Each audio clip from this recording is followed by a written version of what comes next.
Vamos a comenzar el capítulo 2 del libro Namah Shivaya Shantaya, Salutaciones a Shiva, el Tranquilo, libro de Shri Shri Anandamurti.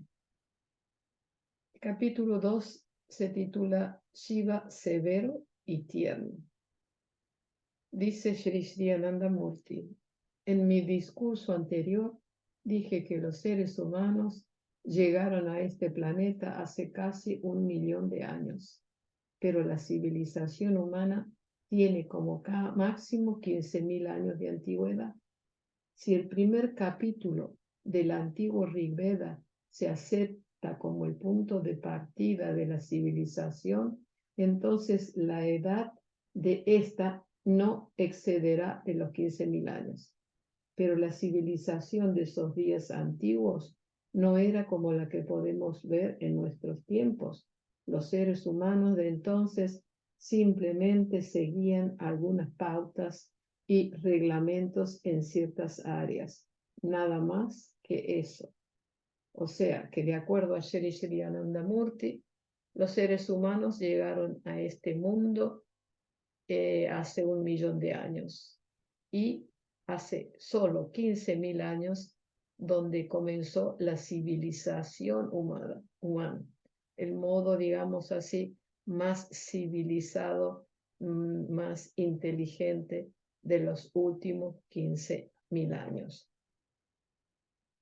Shiva nació hace aproximadamente 7.000 años, casi 8.000 años después del comienzo de la composición del Rig Veda, es decir, durante la última parte de la era Rigvédica y la primera parte de la era Yayurvédica.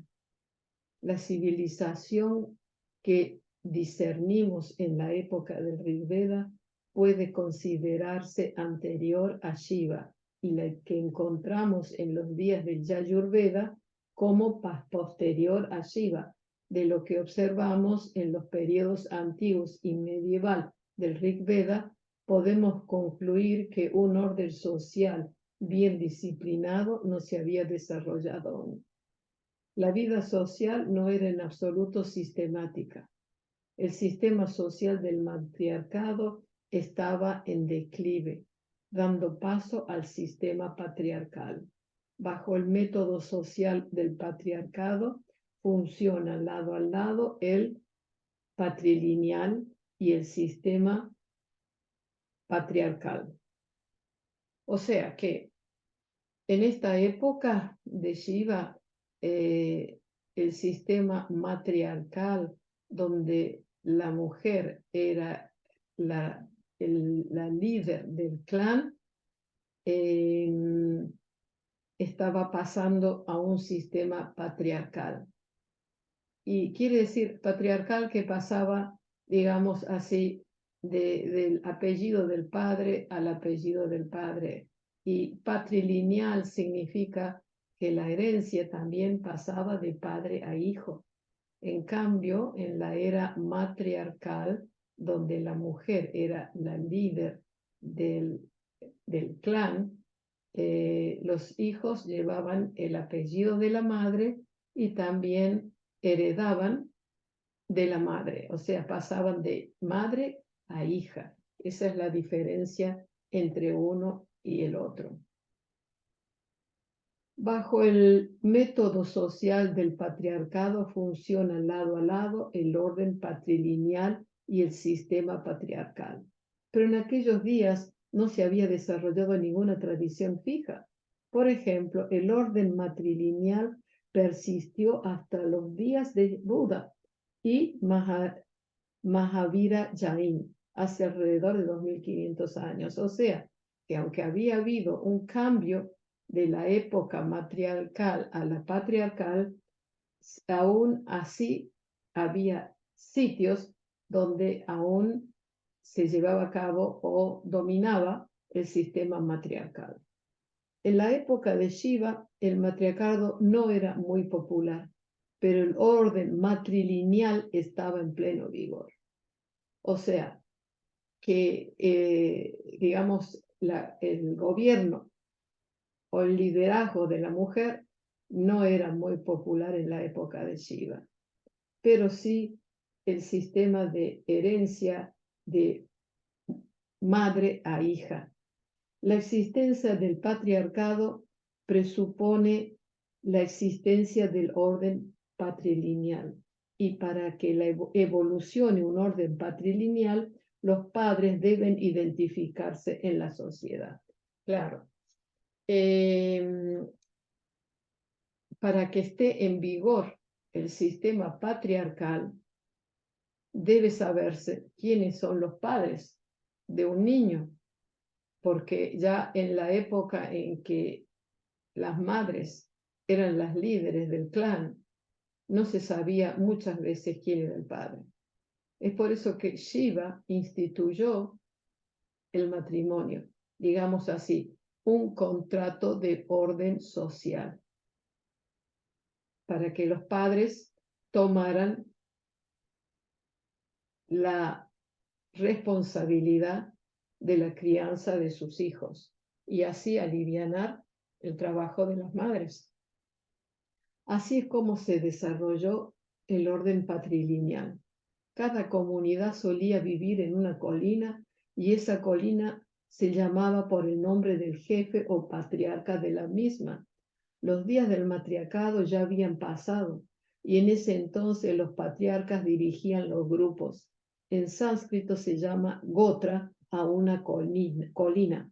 Una comunidad determinada de personas solía vivir en una colina y un rishi sabio solía ser el padre reconocido o líder de esa comunidad, tal como el Gotra Mata, la madre del clan, lo había sido durante la época matriarcal. Por ejemplo, había un rishi llamado Maharishi Kashyapa, que vivía en una colina. Naturalmente, esa colina se llamaba como él. Otro rishi, digamos Maharishi Bharatvaya, vivía en otra colina, pues esa colina llevaba su nombre. Y así es como se desarrolló el sistema para definir el propio Gotra, el propio clan, la propia familia. En cada caso, un determinado sabio o patriarca era el dirigente de un Gotra. Así funcionaba el sistema patriarcal. El sistema matriarcal ya había finalizado, pero el orden matrilineal persistió aún después, hasta la época de Buda, como he dicho anteriormente. O sea que aunque ya estábamos en la época patriarcal, aún así el sistema matrilineal, digamos, persistía. Shiva no dio ninguna importancia especial a los sistemas matriarcal, matrilineal, patrilineal y patriarcal. Simplemente permitió que las personas crecieran de una manera natural. Pero cuando era necesario mantener el orden patrilineal, había que verificar el propio Gotra. Shiva aconsejaba a sus seguidores: no creen conflicto entre ustedes en nombre de los Gotras. Previamente había habido frecuentes conflictos entre los clanes que vivían en las distintas colinas. Shiva prohibió esos conflictos y dijo a las personas: los que me aman, los que me obedecen, deben aceptar la regla benevolente de un código de disciplina. Deben proclamar al mundo: de ahora en adelante no permaneceremos más tiempo divididos en varios gotras y no levantaremos muros artificiales de separación entre nosotros. Demoliendo todas las barreras, nos sentaremos juntos, comeremos y beberemos en el mismo recinto, unidos por los lazos de una sola familia humana. Rehusaremos permanecer dispersos en numerosos clanes. Nosotros, los seguidores de Shiva, pertenecemos a un solo Gotra, a una sola familia, es decir, Shiva Gotra. Dejen su propio Gotra y entren en el Gotra de Shiva. Shiva Gotra. De esta manera, Shiva introdujo esa idea revolucionaria en la sociedad de entonces y derribó todos los sentimientos estrechos como el geosentimiento, sentimiento geográfico, el sentimiento social, etc. De inmediato, los exponentes de esos sentimientos se opusieron con vehemencia criticándolo. Quiere decir que Shiva inspiró a vivir en aquellos días como una familia universal. Por eso, en vez de decir el nombre de este grupo y de este otro clan y de este otro clan, él promovió la idea de que todos pertenecen a Shiva Gotra, todos pertenecen al grupo, a la familia de Shiva. Y de esa manera evitar los sentimientos sociales, los sentimientos geográficos y de clanes. Fíjense, y después de 7000 años, seguimos con esas divisiones en el mundo. Es que el ser humano es muy persistente en sus dogmas. Entonces, claro, cuando viene una gran personalidad y presenta una ideología universal, removiendo todo lo que separa a la humanidad y los conflictos entre grupos y etnias, la gente se rebela.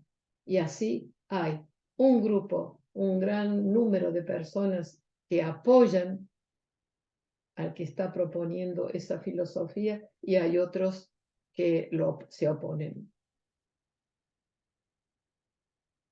En la esfera social, Shiva desempeñó un rol activo, eliminando las distinciones entre los miembros de la sociedad. Shiva tuvo 3 esposas: Parvati, una muchacha aria de tez clara; Kali, una joven de tez oscura que no era aria; y Ganga, una muchacha mongol de tez amarilla. Shiva quiso unir a las personas eliminando las diferencias sociales. Intentó todo lo posible en su vida por unir a la sociedad de entonces, dispersa y fragmentada en numerosos grupos y subgrupos, y las condujo hacia la realización suprema. Fíjense que antes de Shiva, la sociedad estaba muy dispersa, dominaban las mujeres, eran los líderes de la sociedad, de la familia, de los gotras, pero no se sabía muchas veces quién era el padre. Entonces, con esta institución y respeto al matrimonio, así empezó un orden social nuevo. Ahora, como había tanto conflicto entre la raza aria, mongol y local de la India, Shiva decidió casarse con una muchacha que representaba cada una de estas, digamos, etnias. Para el propósito no era ser trígamo, el propósito era unir a las razas beligerantes. La sociedad humana de aquellos días no se había enfrentado todavía con problemas económicos, así que Shiva no tuvo que hacer nada especial en la esfera económica. La política no se había plasmado en la sociedad humana, por lo tanto, tampoco tuvo que hacer nada especial en la esfera política. Pero había otros aspectos de la vida que demandaban su atención. Respecto al mundo intelectual, la instrucción de Shiva era clara. Decía: cuidado con los que quieren dividir a las personas, los que intentan levantar muros de separación artificial entre los seres humanos, puros y sencillos, alentando sentimientos geográficos, sociales estrechos. Esas personas intentan inyectar la enfermedad de la estrechez mental. Cuídense de ellos. Shiva observó que en los días del Rig Veda se conocía el chanda, el ritmo, pero todavía no se habían inventado los ragas y las raginis, melodía de la música oriental. No cualquier composición con cualidades rítmicas se califica para llamarse música. Supongamos que las personas producen sonidos disonantes en un determinado ritmo. Ciertamente eso no se considera música. O sea que aunque en la época del Rig Veda, hace 15.000 años, existían ciertos ritmos, fue Shiva quien creó las ragas y las raginis, que son escalas musicales, melodías de la música oriental. Entonces, no cualquier composición con cualidades rítmicas se puede llamar musical. Bien, entonces producir ritmos disonantes no significa música. Partiendo de los días del Rig Veda, en la era védica había 7 ritmos. Esos 7 ritmos eran Gayatri, Ushinik, Trishfup, Anushfup, Jagati, Brihati y Pankti. El Savitri Rik, una composición védica dedicada a Paramapurusha, conciencia suprema, en el 10º Sukta, composición del tercer Mandala, capítulo del Rig Veda, está compuesta en Gayatri Chanda, ritmo Gayatri. A veces la gente llama erróneamente Gayatri Mantra al Gayatri Chanda. Es decir, el Gayatri Mantra, el Gayatri Chanda es un ritmo, es una métrica en la cual un verso está recitado y compuesto. Entonces, cuando se canta el Gayatri Mantra, que todo el mundo lo conoce, son alabanzas al Ser Supremo, todo el mundo le llama el Gayatri Mantra. Es erróneo, es el Gayatri Chanda, porque hay muchos Vedas, muchos versos védicas que tienen ese Gayatri Chanda, ese ritmo. Entonces, el llamado Gayatri Mantra se llama Savitri Rik, se llama Savitri Rik. Esa es la composición que habla y está dedicada a Paramapurusha, la conciencia suprema. Así que la gente en aquellos días conocía el chanda, pero no la Surasaptaka, las 7 notas de la escala oriental. Shiva dedujo que los sonidos producidos por las bocas y lenguas de diversas aves y animales mantienen un ajuste armonioso con las ondulaciones de las ondas del sonido del universo.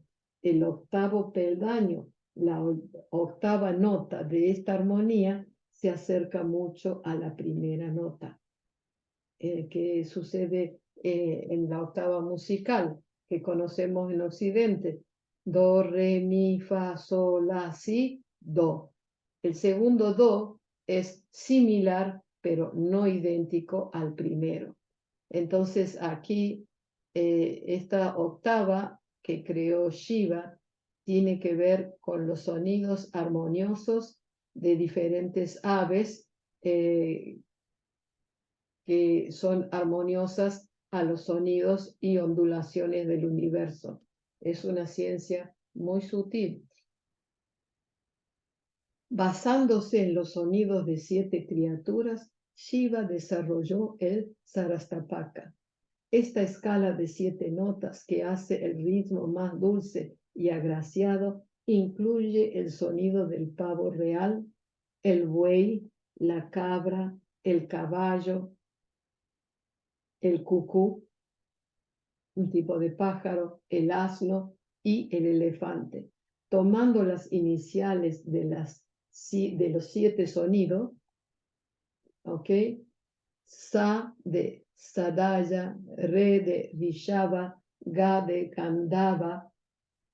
Gandhara, Ema de Madhyama, Pa de Panchama, Dha de Daivata y Ni de Nishada. Shiva compuso el Sarastapaka. Sa, re, ga, ma, pa, da, ni.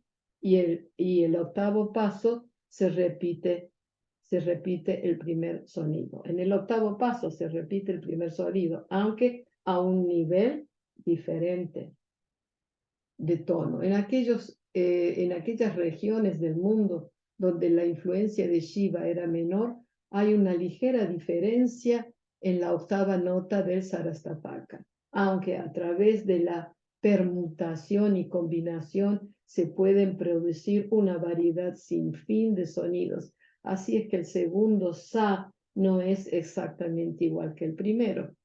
Por eso en la música oriental encontramos que do, re, mi, fa, sol, la, si, do, dicho otro do, de otro do se repite y se cuenta como parte de la escala. Por lo tanto, en lugar de Sarastapaka, escala musical de 7 notas, los músicos occidentales llaman octava a la escala. Bien, al inventar las 7 notas musicales, Shiva hizo al mundo de los ritmos más dulce y más agradable, lo cual no fue un logro común.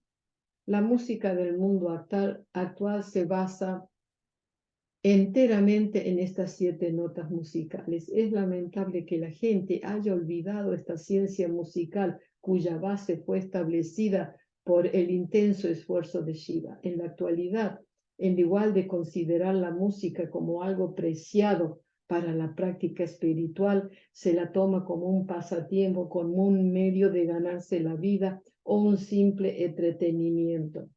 El arduo esfuerzo por el que Shiva inventó esta ciencia está manifiestamente ausente en la actualidad. Algunas personas se lamentan diciendo: me pregunto en qué lugar de India se encuentran estos perfectos instrumentos musicales. ¿Dónde están esas encantadoras notas? ¿Dónde está esa voz melodiosa? ¿Dónde está el alma de la música? Alas, ¿qué música cantaré allí? A eso mi respuesta es que si los seguidores de Shiva hacen, aunque solo sea un 1% del progreso que hizo Shiva, la India y en verdad el mundo y el universo seguramente recuperarán esa melodiosa voz y esas encantadoras notas. No existe razón para desilusionarse. Si las personas desarrollan vigor, disciplina y sencillez y hacen un esfuerzo intenso, el éxito llegará automáticamente. El tesoro perdido del pasado se restaurará por completo para la sociedad humana. Quiere decir que si uno investiga y vuelve a recuperar esa hermosa y sutil ciencia, será una gran alegría y un gran logro para la humanidad. Y sobre todo, reconocer quién creó esas notas. Shiva no solo dio forma sistemática a la música, incluso hasta el día de hoy, las personas utilizan los frutos de su investigación en el campo de la fonética. La fonética depende de la ciencia de la respiración, de la inhalación, de la exhalación. También basándose en esa ciencia, Shiva inventó el mundo del ritmo con mudra, estableció armonía entre el ritmo y la danza y les añadió mudra. O sea que Shiva no solo creó digamos así, la música, la escala musical, sino que también creó mudras, diferentes gestos añadidos a los ritmos y a la danza, y eso agregó un encanto muy sutil a a esta expresión artística. En la sociedad de la época Rigveda anterior a Shiva había chanda, pero no mudra. En la sociedad de la época Rigveda anterior a Shiva había chanda, pero no mudra. Para adquirir destreza en el estudio de los Vedas, los estudiantes tenían que convertirse en expertos de los 6 Vedangas, las 6 ramas del conocimiento védico, ciencia de la métrica, explicación de los ritmos, lexicografía, astronomía, astrología, gramática y ayurveda, o ciencia de la medicina. Esto prueba que las personas de ese tiempo estaban muy al corriente del chanda, del ritmo. Bueno, quiere decir que para poder adquirir destreza en todas estas prácticas, la gente tenía que hacer estudios profundos de todo lo que hemos leído acá, hemos nombrado aquí. Imagínense, no era simple, porque era una ciencia o es una ciencia que no abarca solamente lo externo, tiene que ver con los sonidos psíquicos, los sonidos espirituales, los sonidos de los mantras. Eso era una composición totalmente completa, no una cosa externa, sino profunda desde el corazón. Entonces, ¿cómo introdujo Shiva mudras en la música? ¿Cómo introdujo Shiva esos gestos en la música? Shiva observó que las glándulas del cuerpo de distintas criaturas estaban hiperactivas o hipoactivas, que segregaban de menos o en exceso. Como resultado, esas criaturas se expresaban de diversos modos. Shiva investigó intensamente todos estos factores y finalmente inventó los mudras. Los mudras son gestos con las manos, las piernas, el cuerpo, los movimientos de la cabeza, que no son meros movimientos, tienen un significado, expresan, es un lenguaje, digamos así, muy sutil, con los gestos del cuerpo. Todos y cada uno de los mudras afectan a ciertas glándulas humanas y de una determinada manera, influyendo así en la mente de las personas, ¿no? Es decir, con un gesto uno puede expresarse y decir cosas sutiles o no. Esta fue la contribución de Shiva al mundo de la danza. En aquellos días, las personas consideraban equivocadamente como danza el movimiento causal de las extremidades. Más tarde se añadió a este movimiento causal casual de brazos y piernas unos cuantos ritmos védicos, pero eso ciertamente no puede aceptarse como danza clásica.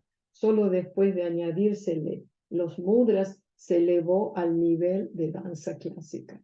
O sea que estos mudras que facilitó Shiva llevaron a esos movimientos que no eran sincronizados, los llevaron a lo que es hoy la danza clásica. Respecto a la danza del tándava inventada por Shiva, hablaré después. Además, el simple batir de tambores no es arte de percusión. Es decir, hacer ruido con el tambor no es un arte de percusión. Este debe armonizarse no solo con el chanda y la escala musical, no solo con el ritmo y la escala musical, sino también con los ritmos y los mudras de la danza. Shiva mismo añadió esto al arte de percusión, que anteriormente a él se desconocía completamente. O sea que todo es un arte. Hacer ruido no es arte. Debe haber una sincronización entre muchas cosas. Shiva no inventó simplemente la danza. El canto y la música instrumental también propagó el conocimiento de la música entre las personas. Seleccionó a Maharishi Bharata como candidato ideal y le dijo que enseñara la música a todos los que quisieran aprenderla, sin consideración alguna de casta o comunidad. Solo debes considerar si la persona tiene o no el profundo deseo interno de aprender.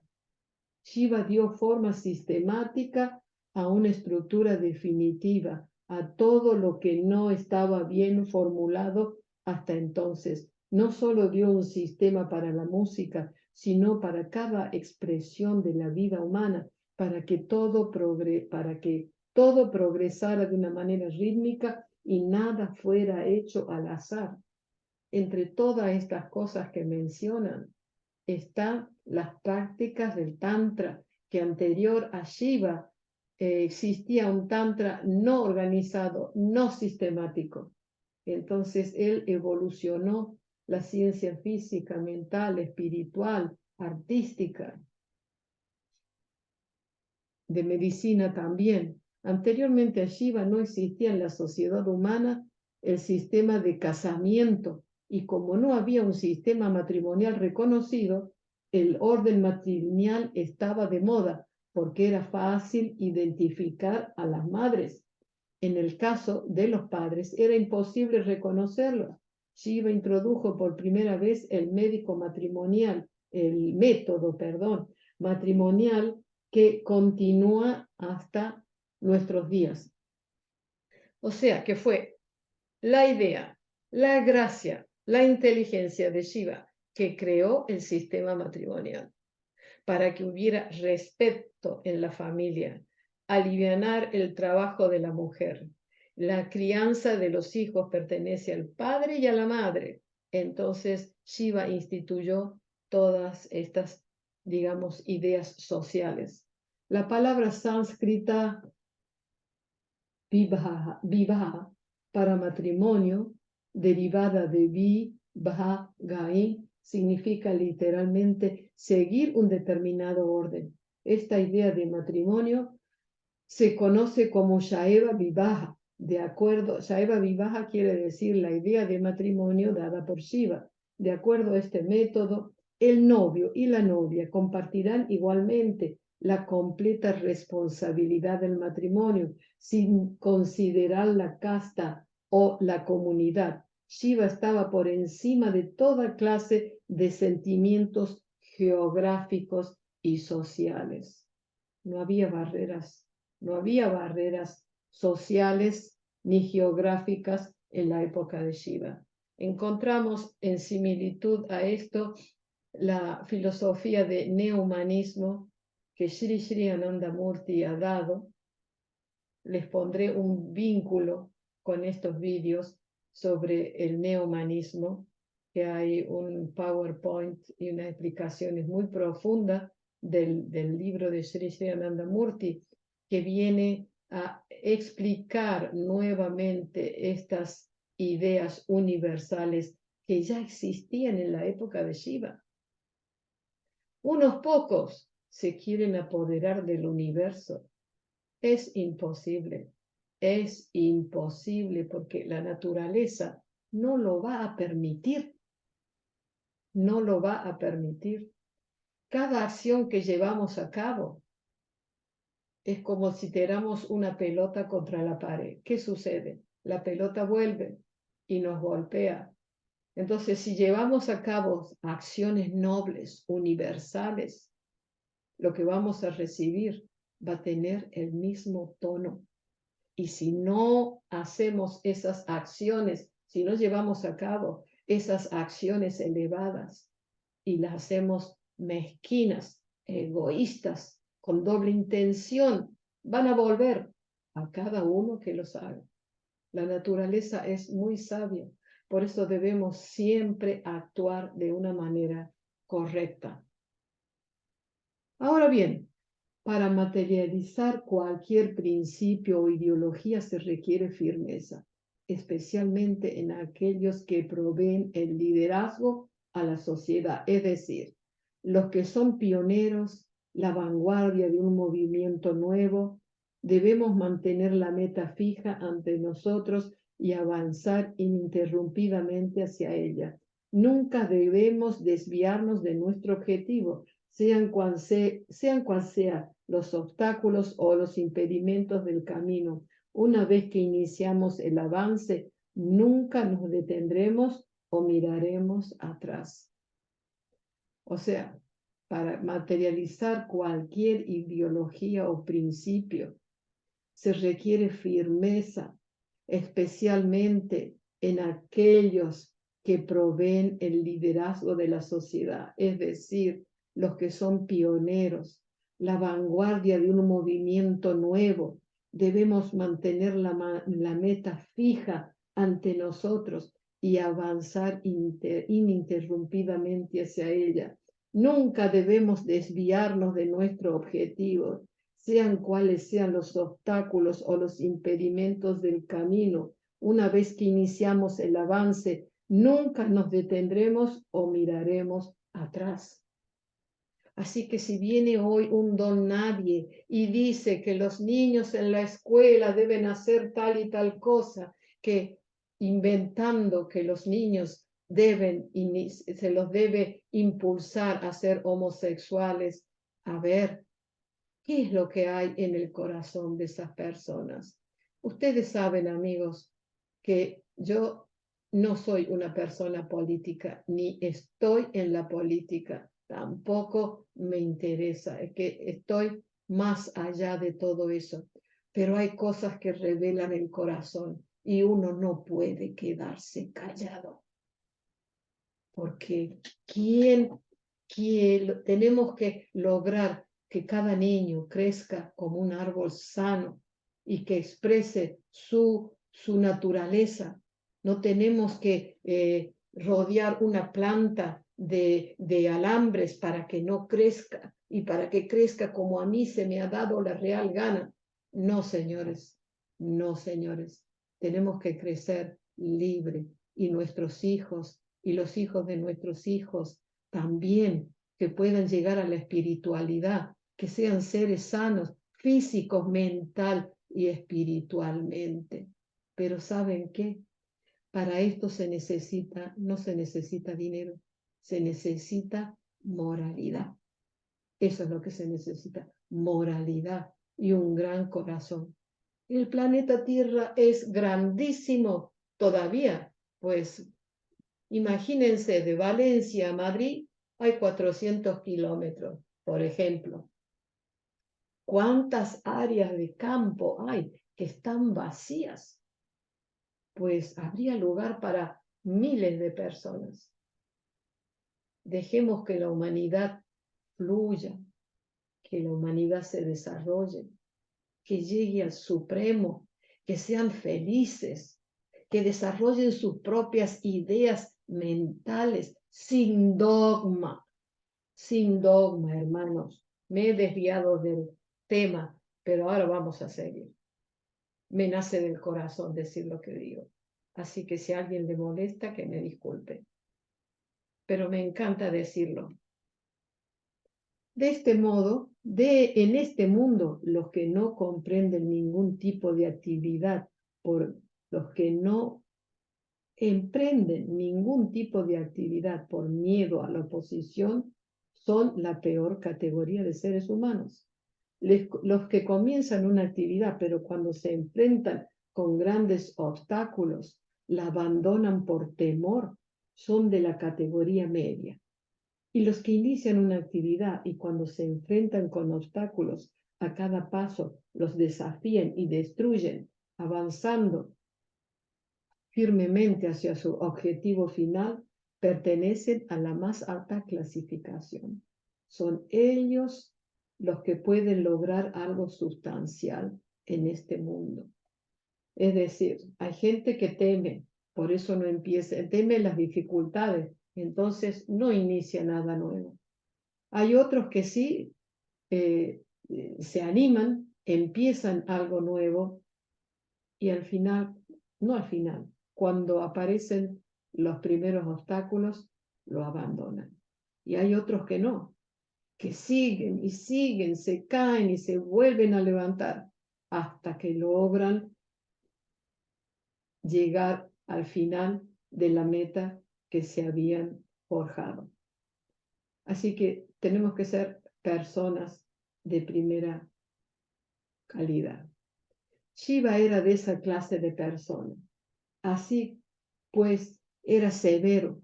Si le hubiera faltado severidad, no podría haber realizado tantas nobles acciones, pero era severo para todo.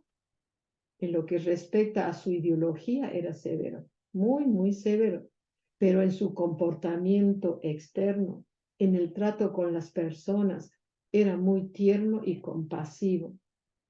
Las personas de este mundo no habían visto antes de Shiva tal mezcla perfecta de severidad y ternura combinadas en una sola persona, con veneración profunda, de rodillas e inclinando la cabeza, las personas aceptaron su majestuosidad.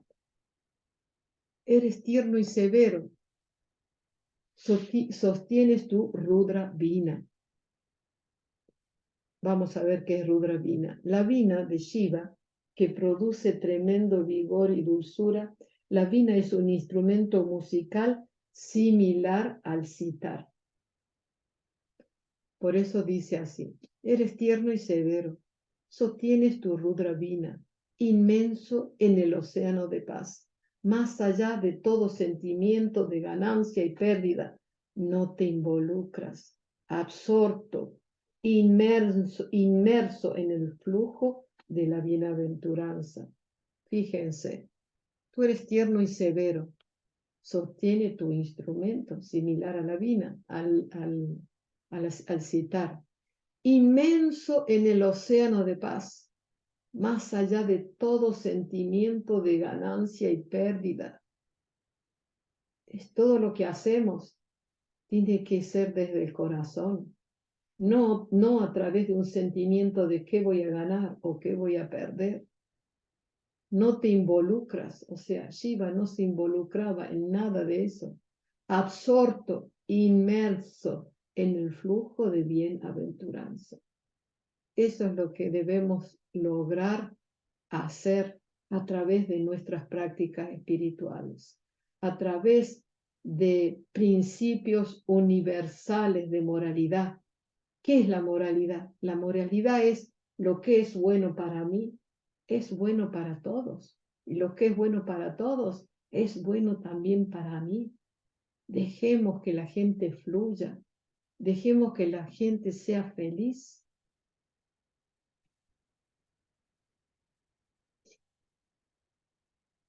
La ternura de Shiva es proverbial. Cuando encontramos a una persona amable o de buena naturaleza, decimos: qué buena persona, es tan buena como Shiva. Pero el mismo Shiva, de corazón tierno, era severo también, y de ese modo pudo mostrar un nuevo camino al mundo, una obra por la cual las personas de hoy y también las de futuros estarán eternamente agradecidas. De hecho, mientras perdure la humanidad, su gratitud nunca acabará.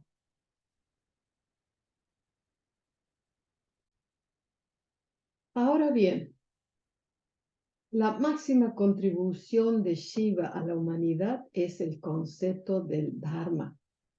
Aquí debemos recordar que en el tiempo de Shiva ya habían llegado muchos arios a la India.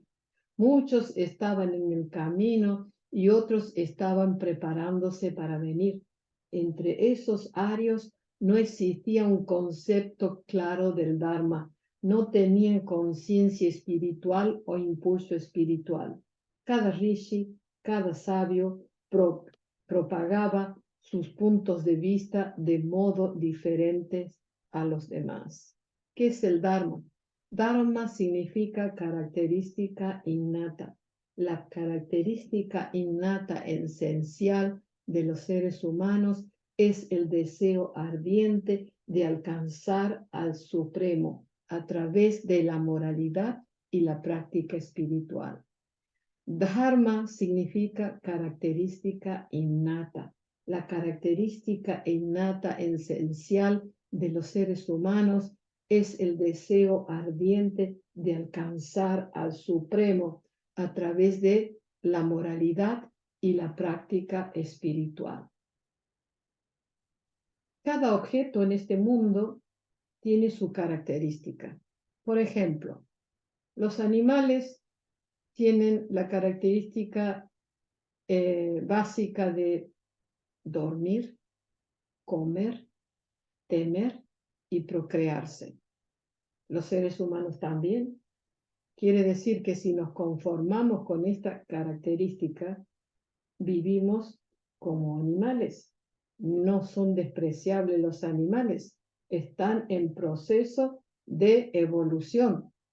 Pero si solamente aspiramos a comer, dormir, procrear y temer, entonces estamos estancados en nuestro crecimiento.